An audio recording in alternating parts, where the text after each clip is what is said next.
So obviously, the sessions I'm having with athletes are more about the mental challenges they are facing. However, food and nutrition impact their mental state a lot. So it does get brought up quite often in my meetings with athletes. They go very hand in hand.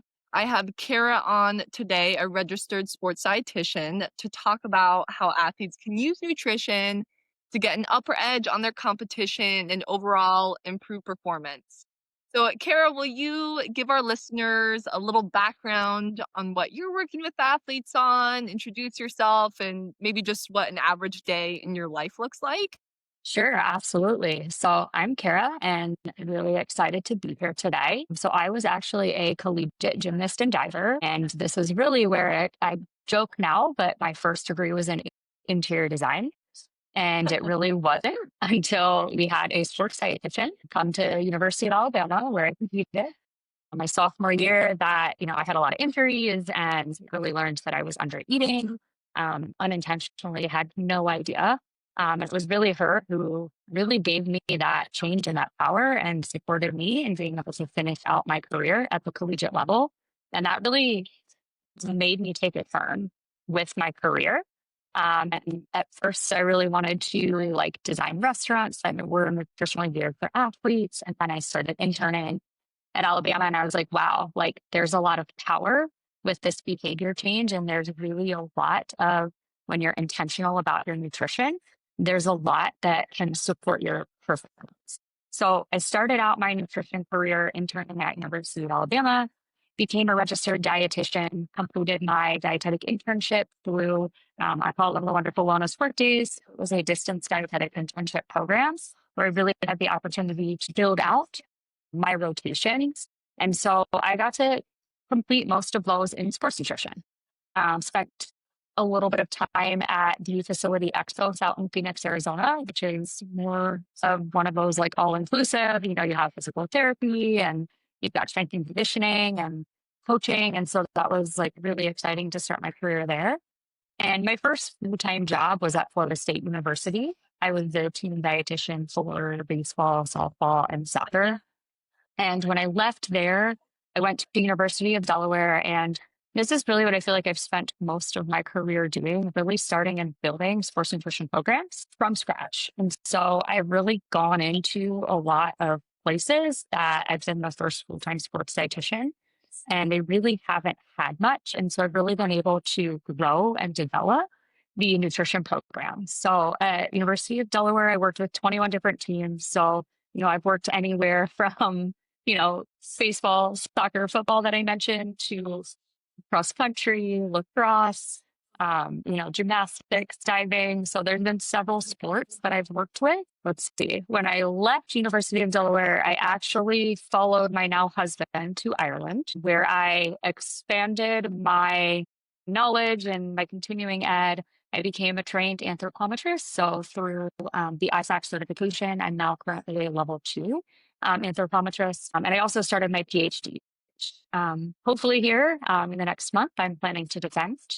That is on nutrition knowledge, attitudes, and behaviors of female divers and coaches. And yeah, after that, I spent 5 years in professional baseball. I work with athletes on the side as well through my business, Caffeinated Performance. And, I also do business as Big League Nutrition. Now I'm working in Major League Soccer as well. So I think, my day to day has really changed from every different, kind of opportunity, and whether it's been collegiate, professional, the one-to-one consulting, it's been very different.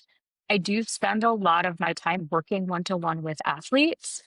I also spend my time doing body comp measurements, utilizing lean muscle mass to really individualize the nutrition recommendations.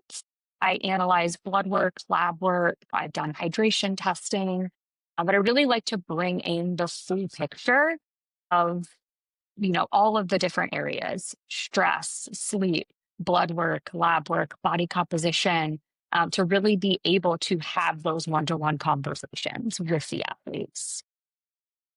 Obviously, a lot of experience. And I love that universities now and all these teams are bringing in people like you, Kara, registered sports Mhm. dietitians and strength conditioning APs and now sports psychs, because I think we're all just one piece of the pie Yes. that just adds to the athlete's overall performance.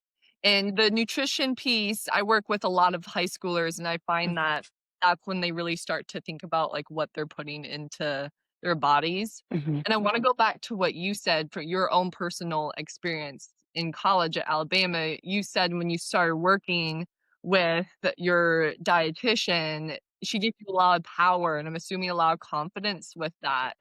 So I think that's a good place for us to start. Will you explain how your nutrition as that improved, your just overall mental state and confidence with that and how that was impacted? Sure, absolutely. So I think, growing up, and I think your parents do play a huge role in your eating patterns, behaviors, the food that you're being offered.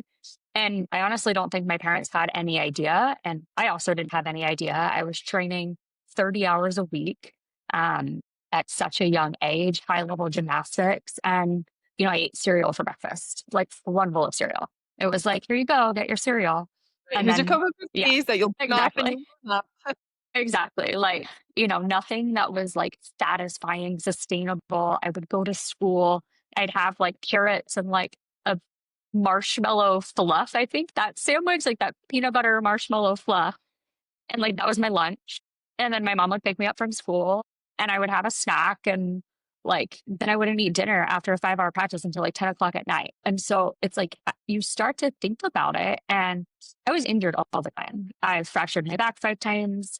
I was out a lot. I've broken my hand, my foot, and I had a hard time recovering from these injuries. And I was recruited to Alabama for gymnastics.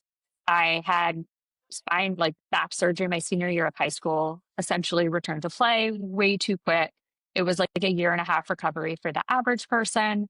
And I was doing gymnastics at 9 months. So a lot of that was, pressure from the coaches and even our trainer. There was a lot of pressure in you need to get back to compete. And I got to the point freshman year, I was like, I'm not going to make this 4 years. What can I do? So, summer after my freshman year, I was like, hey, why not diving? I've never done that sport. Let's go see if I can do it.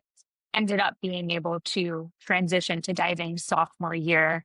This was when we hired the sports dietitian. And this was back in 2010. This was really new. Like, there were not a lot of sports dietitians. This was really uncommon to have access to this resource at the collegiate space. And so she came and she basically told us she was a resource. Like her main priority was football. But she came in and she was like, hey, if you have questions, come chat to me. And I'm like, you know what? Like, why not? Mhm. So I went and talked to her, and she really allowed me, again, just that confidence to know and understand and to fuel myself differently than I ever had before. She gave me super simple strategies to be able to work with, as a college student and you don't have a lot of time. And I felt a difference. I was able to actually dive, make it through practice. I didn't get injured my sophomore through senior year. And it was really amazing to see the difference. I gained weight, I gained strength, and I think I weighed like 90 pounds when I did gymnastics, like wet. And then diving, I actually dove around 120 pounds. It's like a 30-pound difference when I started training and actually fueling my body for what it needed for the sport. And it was really cool to see that because I had the strength, the ability to be able to actually flip and keep myself safe and healthy, not only physically, mentally as well. And so there was a lot of knowledge that was gained, confidence of like, oh, I really had no idea what I needed to do. And she supported me with understanding like what that tool was and how I could actually implement it, have more mental clarity, be able to focus more, while I was diving, while I was competing, keep my energy levels up. I think like, college, I was not good at going to sleep. It's like you look back 10 years ago and you're like, wow, this is what I talk about now. Like sleep's really the icing on the cake. But even with that, like focusing on hydration strategies, focusing on eating at, 5 o'clock in the morning before we had to go into a training session really made a difference with what I was physically internally doing to be able to kind of get through my day, get through class, and get through practice in the afternoon as well. Yeah, and that's a lot of what I'm talking with my athletes on, is how it impacts, like, your focus and Mhm. your energy, especially for I feel like it comes up a lot with my golfers who, Yeah. it's not the most relaxing sport, they're walking and pushing their bag for 18 holes, but they are Mhm. burning more calories than they think. If they haven't eaten by, like, hole 9, they can start losing composure and patience, and they're getting more frustrated. We Yes. talk about, "Well, have you eaten?" Because it's a lot harder to stay composed and patient with yourself if your hormones and Mhm. emotions and your nutrition levels aren't really good, especially for women if they have, like, blood sugar Yes. problems and all that, yeah. The So irritability. It's right, there. ability, yes, yeah, so I'm telling my golfer, "Just pop a snack into your mouth, like, Yeah. every 3 or 4 Yep. holes just to stay consistent so your brain has something to chew on." Yes. Yeah, and Yeah. the stress, like, you think of academics and athletics, and there is even if your stress is monitored, there's still a level of stress that your body is experiencing, and that nutrition really can support that and help kind of level you out a little bit to get through that day to day. And I like that you said simple strategies because that's what I really Mhm. stress too. Student athletes, they're so busy, and I think anything else major on their plate, they're like, "Heck no, I'm not doing that." So, do you work with athletes just on what they have available to them and what they can afford? I'm sure that's a big topic of conversation Yes. for Yeah. you. And so, I've really worked with, I would say, all ages at this point, between some of your younger middle school, high schoolers through, your collegiate athletes, and then through the athletes that are married and have families with children. And so I think that you really have to adjust and adapt your strategies and your suggestions based off of where that athlete is. You know, is it parent driven? Are they just a young college kid who's trying to make it by? Is it an athlete that's also trying to support a family that has a busy life? And so, yes, I think simplicity and using nutrition really to your advantage. I think a lot of times, like, we try to make it more complex than it is. But I really I love what I call just my no cook grocery list. I'm like, look, like, you don't have to have a 10-course meal for breakfast. Like, pick an option from carbohydrates, pick an option from protein, pick an option from fats. Let's build a meal together. We can work on portions later. Let's get to those foundations. Let's actually start with eating. If you're not eating until 2 o'clock, we don't need to work on having, eggs, pancakes, chicken, sausage, and fruit for breakfast. We're not there. Why don't we start with having a banana? It might not be ideal or optimal, but we have to get that habit.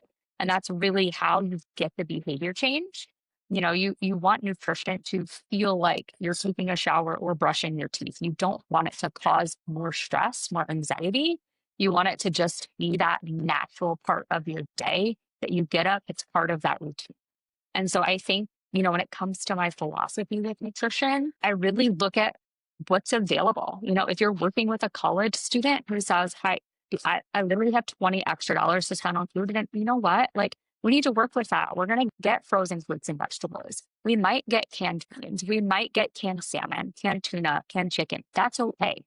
And then you might be working with a professional athlete who does make much more money, and have the ability to hire a private chef. That's a completely different conversation. You might be, buying, bison fillet and wild caught salmon, but it's okay. So, those athletes that have $20 a week, we can still get those nutrients. We can use food to our advantage, and we can really just adapt to what's available. So think it's really more about knowing that look at food as your tool.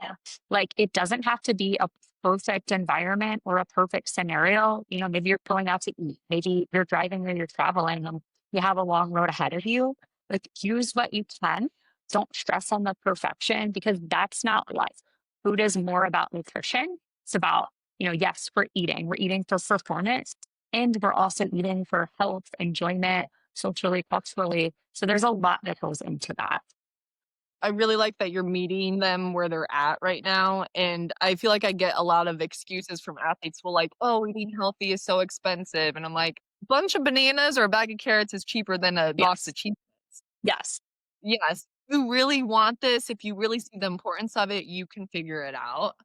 Yeah, Yeah. I think it's really where your priorities are, and I think Mhm. for some athletes, like, especially looking at depending on the age, but, again, I do think that there is parental influence based off of what they've learned or kind of how they were fed growing up, um, that they bring that really onto the table. It's like those are the cards that they were dealt, and so sometimes, yeah, there is a little bit of rebuilding, uh, to do with those athletes of just like, hey, let's take a breath, let's pause, let's think through this differently because there are different strategies that we can utilize.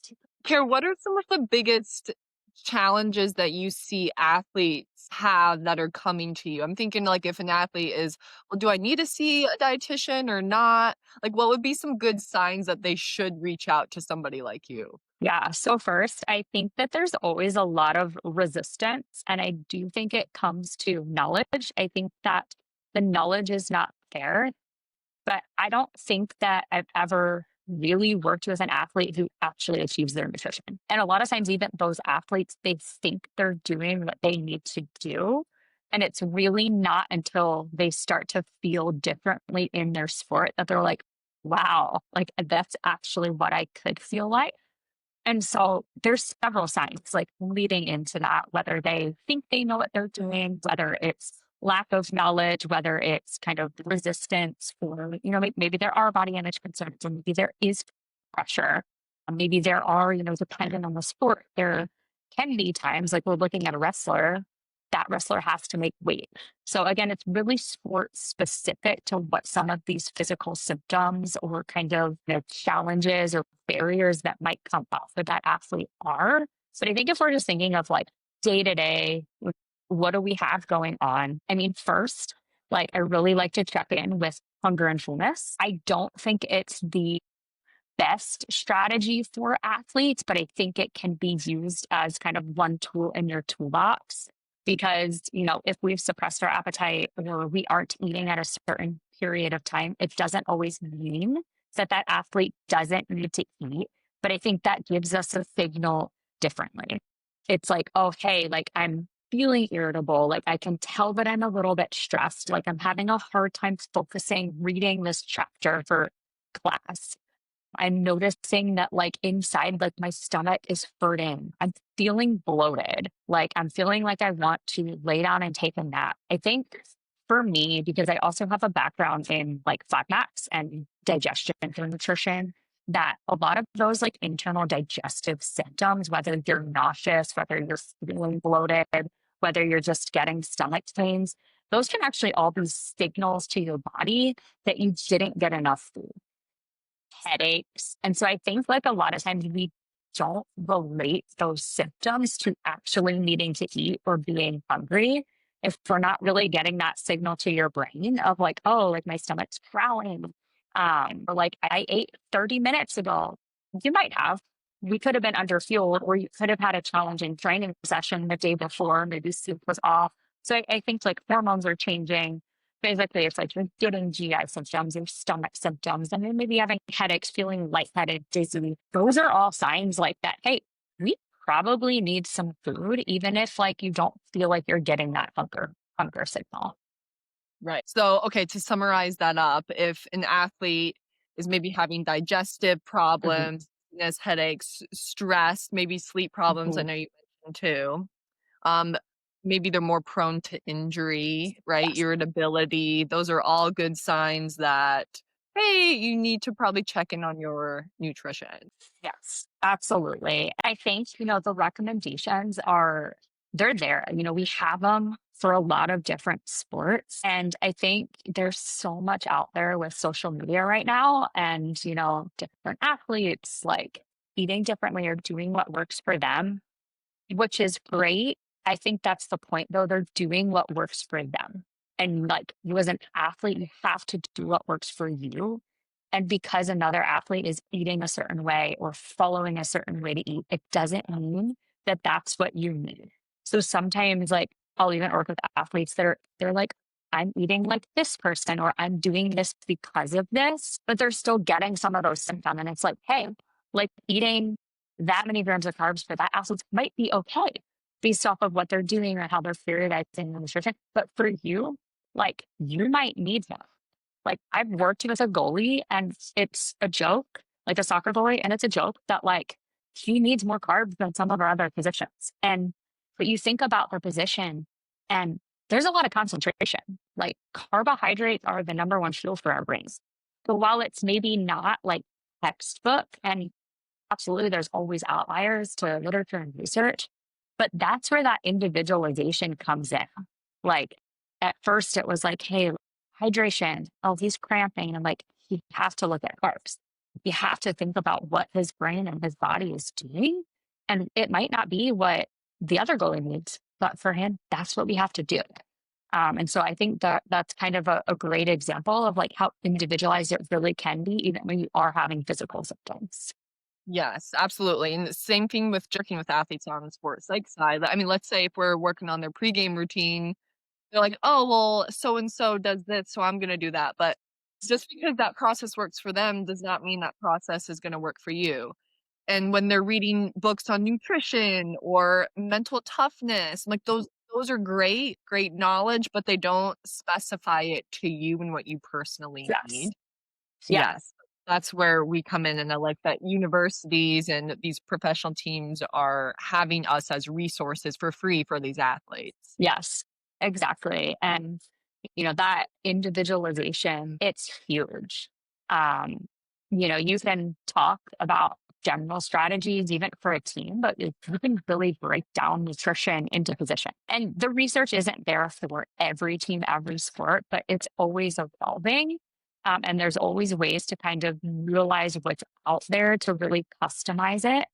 Also, even recommendations, like it's more than just like what the science paper says. Like you're bringing in for nutrition. I think I mentioned it maybe earlier in the conversation today. You're bringing in, sleep, stress, mental health. You're bringing in all of these different areas, past medical history, eating patterns, behaviors, how you were fed as a kid. All of that brings into what you need to eat now. It's not only like viewing what you ate today, last week, or even last month. If you're struggling with nutrition goals, like you have to look at the bigger picture. You have to look at your history.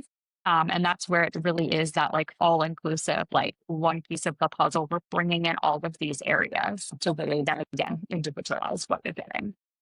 And when you know that this is what you're eating, this works well for you, it's just one less thing that you have to think about on game day. I remember working with a cross country runner, and he was so obsessed about what he was eating, and he was afraid that he would burn out in his Yeah. races. He'd be overthinking, "Oh, should I eat, like, peanut butter and toast or a banana, Yep. or is that too much, and what time should I eat?" And it was such a huge Yeah. distraction for him before his races.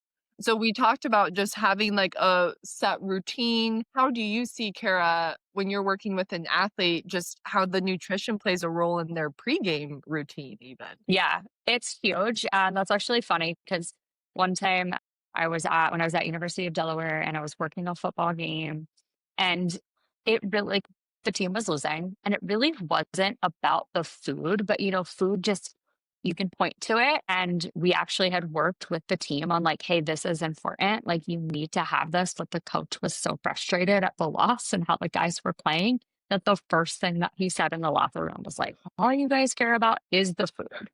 And so it's like, yeah, you want it to kind of be that piece that's not upfront and that everybody isn't overthinking when you are playing a game. It's a piece of it. But yeah, you don't want to piss your coach off. You don't want it to be so over focused. What do I do? What do I have? What do I grab now?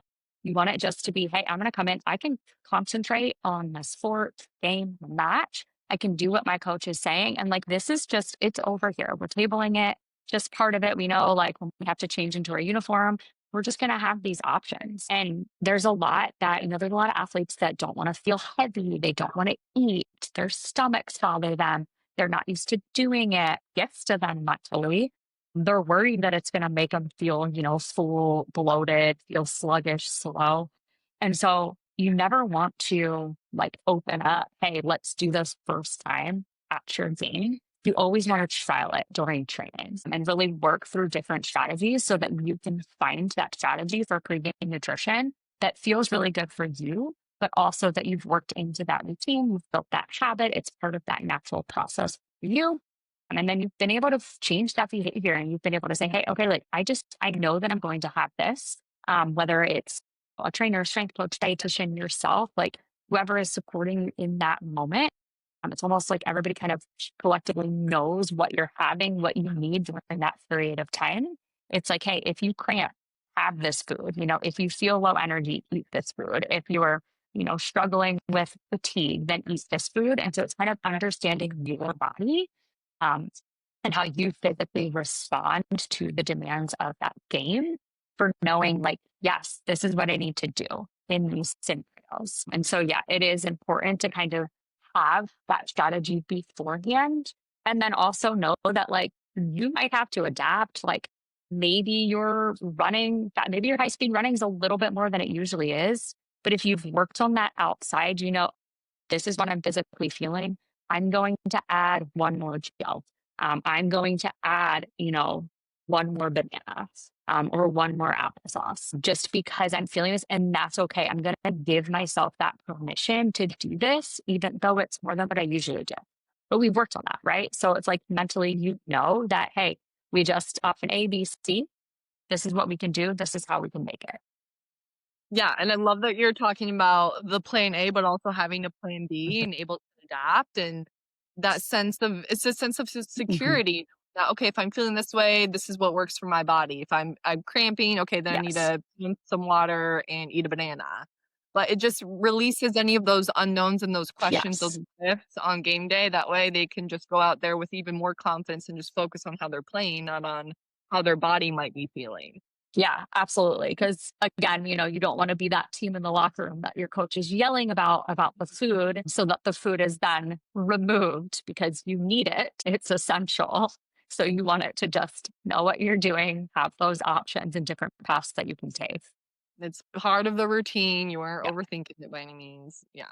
And so, Carrie, you work one-on-one with a lot of athletes. I'm curious, what is a lot of the positive results, the progress that you Mhm. see happen with athletes? Like, what are they reporting back to you when they start to see those results, like mental or physical or even Yeah. emotional? Yeah, I think you get all three of those. I think you get mental, physical, and emotional results. And I think it depends on, what that athlete is really starting to work with you for, which they might not realize it. If we talk about like body image or kind of challenges with how they feel or disordered eating, kind of patterns, tendencies, I think really kind of seeing that, hey, you know what? Like I allowed myself permission to eat that extra slice of toast this morning with breakfast because I knew that I had a hard training session this afternoon.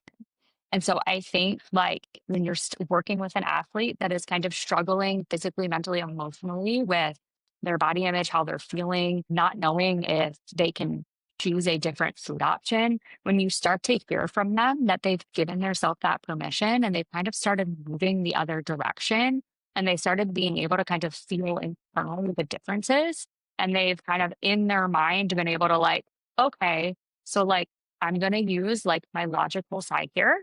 I'm going to kind of talk myself over here, but I'm going to use my logical side. And when you start to see that, I think there's a lot of change that can be used forward with. Then if you're looking at an athlete that, maybe is cramping, I think cramping's huge. I think that there's, a lot of times cramping is directed to, hydration or sodium. And I really think it can be multifaceted. I think we even see this in the literature now that there's not necessarily a black and white, or this is why that athlete's cramping. But, I've worked with a football player before and he was only eating eggs for breakfast, like wide receiver, only eating eggs, going in and it's like, why does he cramp every game? Like, because the guy only has eggs. Like he literally eats two eggs and that is all he has before a game. So you start working, hey, like I just want you to add this piece of fruit. Okay, I just want you to have a spoon. And I don't give a lot of pressure. It's a lot of like, hey, okay, so like from what we've talked about, what do you feel like you know? How do you feel like you can, enhance your nutrition? What do you feel you need to do to make these changes or feel differently? And kind of really coach that athlete into their own change with behavior.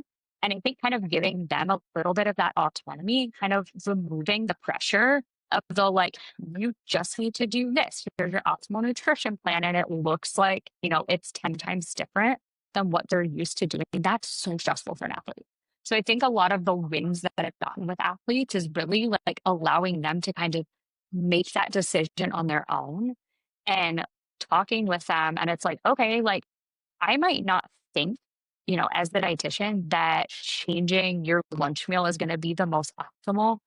But if that is where they feel they can get consistent with their routine, even if it's adding like one more glass of water and that's what they start with, the success comes from when they've been able to do that consistently daily and they're feeling it. And then it's like they start to do it on their own. And then they kind of come back to, hey, you know what? I didn't cramp today. I changed this water. I added this smoothie. I added this fruit to breakfast and I didn't cramp. I think those are really the wins. Like it has to come from the performance. And sometimes with nutrition and implementation, I think that's where athletes do get frustrated. It's not like going into the weight room. You don't physically see that you deadlifted 100 pounds more and you hit your one rep max tomorrow. It doesn't work like that. But if you think about your sport and you're going through different training phases, you're really building those blocks day in and day out. Nutrition is no different or you have an injury, you've got a cast on, maybe you broke something, um, and you're coming through that return to play. You're building those blocks, you're moving through that process. You don't see that overnight change. And so you have to really phrase nutrition with that same mindset and with that same approach. Because if you make those changes with nutrition, no, if you only do it once a week, you're not going to see it. Like I like to talk in extremes because you can even bring in like that athlete that feels like they're a really unhealthy eater. And they're maybe like having, I don't know, McDonald's every day. But I think it's figuring out what that why is. And when you work with that athlete, you're like, well, why are you getting McDonald's every day? Is it time? Is it stress? Is it like lack of knowledge for cooking? Is it like literally you feel so lost when you go to the grocery store and like don't actually know like what's going to give you a benefit? And so I think sometimes you see those changes with that of once you've understood what that barrier is for that athlete of how you can actually work towards like why they're eating McDonald's or why they're making a food choice. And I think for those types of athletes, it's like, oh wow, like well, I'm getting McDonald's because my body is starving and it was quick and convenient. I could pick it up on the way to my apartment. I didn't eat all day because I had class. And so then you're like, actually, the issue isn't McDonald's, it's that we didn't eat all day. So we need to start back here. And so I think those are some of like the wins and the feelings that you get with those athletes as Right, and, the sense of autonomy and independence, I think, is just so important and how that adds well. to their overall confidence, and starting with that education piece and Hmm. understanding their why and why they do the things, Yeah. but when athletes understand how it's impacting them negatively, they're usually pretty motivated to Yeah. make a switch. They're like, "Oh, okay, I understand," and on the sports psych side of things, it's a simple example is like their self-talk. Oh, if I'm telling myself I suck and don't miss this serve, that's actually hurting my confidence and making me avoid a good Yeah. serve. I'm playing to not make mistakes versus hit my target. And Yeah. once they have an understanding of that, then they're like, okay. And so then you can start implementing those solutions of what Yeah. food is and starting right, again, starting really small, that way it's not this huge intimidating Yeah. thing, but giving them small things every week to just build on and seeing those really small wins and that Mhm. making sure that we're acknowledging those, and even those small wins just build a bunch of confidence up. And then going back to your point, Kara, I think it's hard to work on these things for athletes, like the mental, the nutrition, Mhm. the sleep, because it's kind of an all-day thing. And you Yes. can't really have, like, a designated, "Okay, I'm going to practice 6 to 8," and obviously, like, that's my practice time, I'm working on my sport. These other Mhm. things, you can't really do that with. You can't really physically see it, so I just think it's a lot harder for them, but having these weekly, biweekly conversations just keeps it at their forefront of their mind, and even just Yes. talking about it, I think, helps so much. Yeah. And I've actually found that the shorter conversations, I think like 10 years ago, I'd have been like, hey, like I need this hour to go through this conversation. And now I actually keep my conversations to 20 minutes or less. And it is literally like it might take us 4 weeks to work through carbohydrates or to work through breakfast, but you get so much more engagement. It takes less time away from them and they're like way more involved with what you're doing. So maybe it takes longer to see progress, but it's you almost ask yourself, does it or does it not? Because if you can't get the consistency or you lose their attention, you're not going to see progress anyways. I've had an athlete before, and I think this also kind of comes back to just what emotionally, mentally is going on, and this really shows the connection between mental health and nutrition. But I've had an athlete tell me before, like, hey, like I can't walk out the door that's on the left side of the facility. I have to go out the one that's on the right side of the facility. So this athlete, like, they weren't eating breakfast, and their goal was to try to put on a little bit of mass. It was like, okay, nutrition isn't going to work here, but here's the connection. Like, we need to figure out actually what is so difficult for this athlete to walk left instead of right. And until we can figure out that piece, we can't make movement in the nutrition.